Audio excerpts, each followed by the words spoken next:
Hier, le président américain a démarré une séquence plus politique. Il a été reçu à la mi-journée à la résidence de Shakers, la résidence de villégiature du Premier ministre.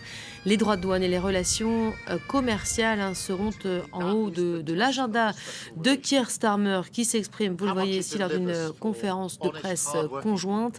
Le chef du gouvernement travailliste est sous pression. Il doit montrer qu'il a pu tirer des bénéfices de cette visite. Les précisions tout de suite de notre correspondant Hervé Amoric.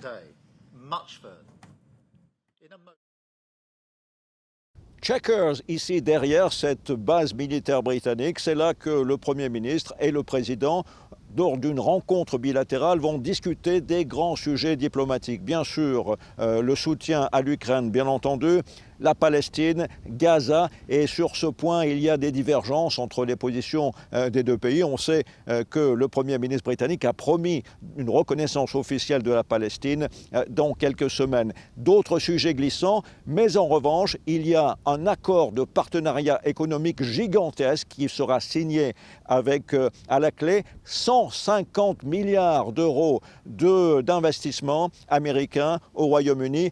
De nombreux chefs d'État et de gouvernement à travers l'Europe seraient prêts à se damner, seraient prêts à signer un accord avec le diable pour des emplois qui sont bien entendu liés à ces accords, des emplois de haute qualité. Il y aura notamment un centre pour développer l'intelligence artificielle avec des data centers énormes, gigantesques. Et ces data centers, il faut les alimenter en électricité.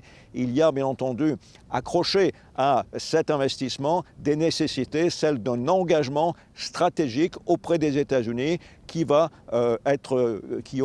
lourd de conséquences et notamment qui pourrait peut-être, si le Premier ministre l'accepte, mettre fin à la politique environnementale du Royaume-Uni, car il faut beaucoup d'électricité pour soutenir ces data centers qui vont être créés notamment par NVIDIA.